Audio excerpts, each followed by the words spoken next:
Hey everyone, welcome back for another deep dive. Today, we're going to be cracking open a book with a really provocative title, Christianity's Dark Secrets, the history they don't want you to know. Yeah, it definitely grabs your attention, doesn't it? hmm And, while that title might sound a bit like a conspiracy theory, it actually dives into some really important but often overlooked parts of Christian history. Exactly. And that's our kind of our mission today, to unearth these lesser known stories and see what they reveal about Christianity, both then and now. Right, because, history isn't just about dates and names and all that. It's about understanding how the past continues to shape the present. 100%. So let's jump right in. This source starts by challenging a narrative we often hear about early Christianity. You might assume the early church was mostly dominated by men, but this book tells a different story. Yeah, it really highlights how women were not just present in those early years, Yeah. but were actually real powerhouses. Yeah. They were leaders, teachers, even apostles spreading the gospel. See, that's amazing. I mean, we all know who the apostles are, but I'd be hard-pressed to name any of these powerful women. Who are some of these figures this book highlights? Well, it specifically talks about Priscilla.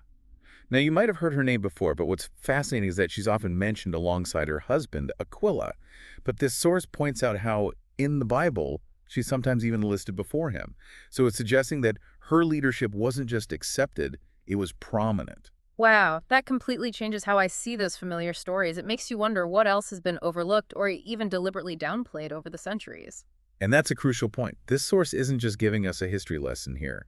It's urging us to think critically about whose voices and stories get amplified and whose get silenced, and what that means for how we understand Christianity today. Okay, that is a lot to unpack right there, Yeah. but I think it perfectly sets the stage for our next topic.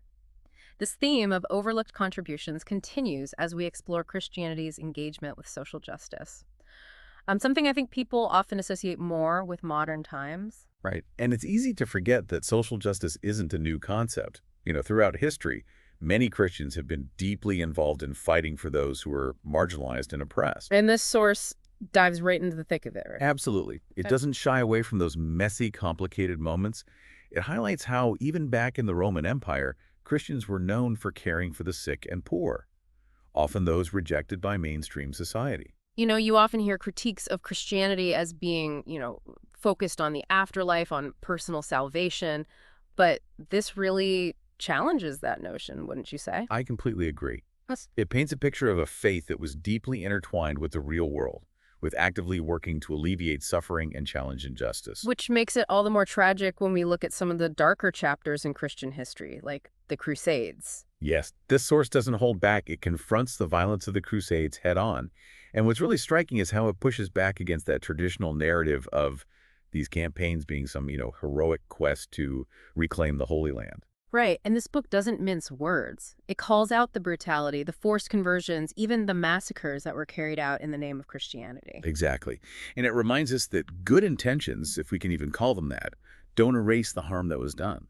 It forces us to confront those uncomfortable truths about how religion, any religion, can be twisted to justify violence. Yeah, it's a sobering reminder that we can't just sweep these parts of history under the rug. And this source doesn't stop there. It goes on to tackle another really difficult topic, colonialism and missionary work.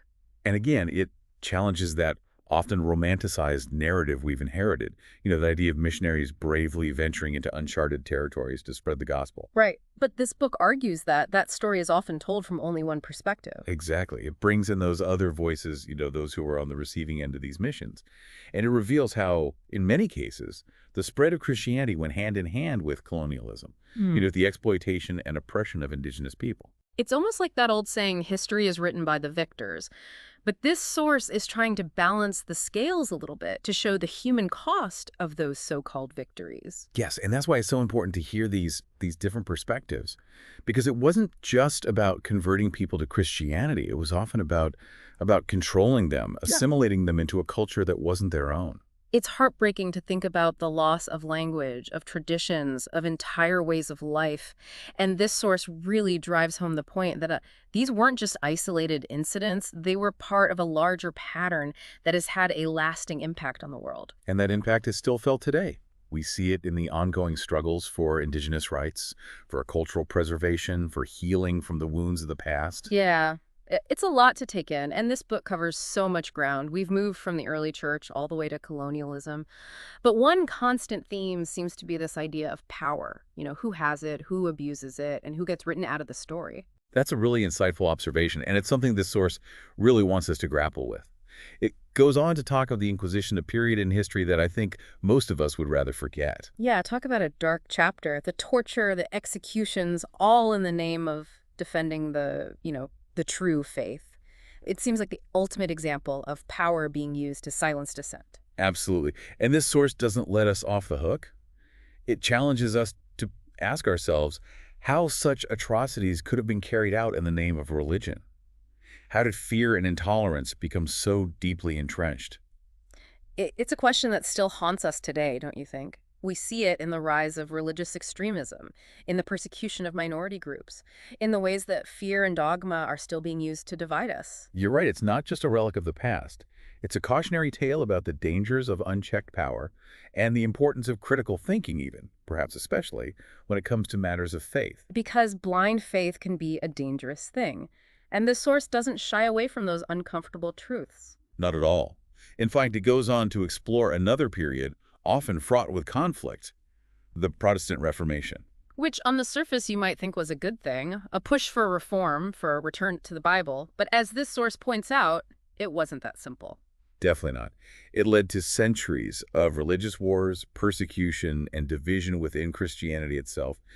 It's a reminder that even movements with, noble goals can have unintended and even devastating consequences. It makes you wonder, is conflict just an inherent part of the human experience, even with something as seemingly unifying as faith? It's a question that philosophers have been grappling with for centuries, but I think what this source highlights is that it's not about avoiding conflict altogether, but about how we choose to engage with it. So moving away from conflict, though maybe not entirely, this source dives into a topic that I think often gets overshadowed in discussions about Christianity, its relationship with science. And it immediately tackles that age-old myth of faith versus reason of religion being anti-science. Yeah, you always hear about Galileo being persecuted for his scientific discoveries, but this source flips the script on that narrative. It does. It points out that many of the pioneers of modern science were themselves devout Christians. People like Isaac Newton, who revolutionized our understanding of physics, didn't see any contradiction between their faiths and their scientific pursuits. That's one of those mind-blowing details that makes you realize how much we take for granted. I never really thought about it, but Newton's laws of motion, gravity, those were seen as evidence of God's design, not a refutation of it. Exactly. And it reminds us that historical narratives are rarely black and white. There's so much nuance, so much complexity that gets lost in those simplistic stories.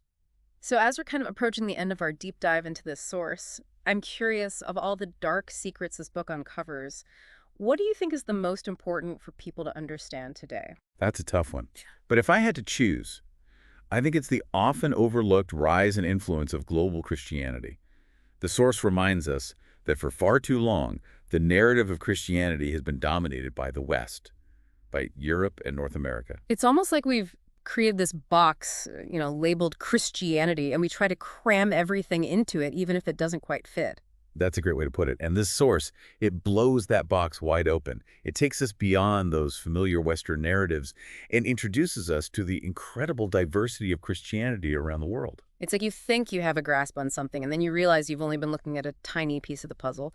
So what does this shift to global Christianity mean for us today? Well, for one thing, it challenges us to reconsider what we even mean by Christian.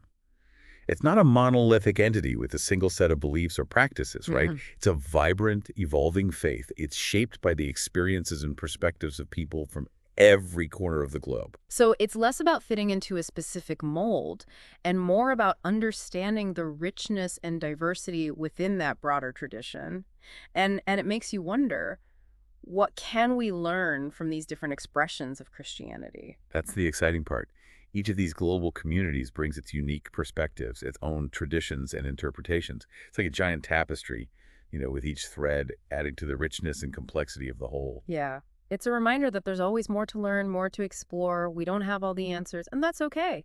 In fact, it's what makes this whole journey of faith so fascinating. I couldn't agree more. It's about embracing that sense of curiosity, that willingness to step outside our comfort zones and engage with different ways of seeing the world and understanding faith.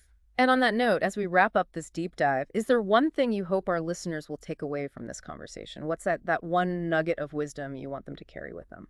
I think it would be this. History isn't just something we study, it's something we live. It shapes who we are, how we see the world, and how we understand our place in it. It's like we're all part of this ongoing story, this incredible tapestry that's still being woven, and we each have a role to play in shaping what that tapestry will look like. Beautifully said. And I think this source reminds us that in order to create a more just and compassionate future, we need to be willing to confront the complexities of the past, both the good and the bad, with honesty, courage, and a commitment to seeking truth. So, to everyone listening, as you go about your week, think about the stories you've encountered in this deep dive. How do they challenge your assumptions? How do they inspire you to think differently, to act differently? And most importantly, how can you use this knowledge to make a positive difference in your own corner of the world? Because even small acts of kindness, compassion, and understanding can have a ripple effect. Absolutely. Thanks for joining us on this deep dive into the often overlooked aspects of Christian history. We'll see you next time for another fascinating exploration.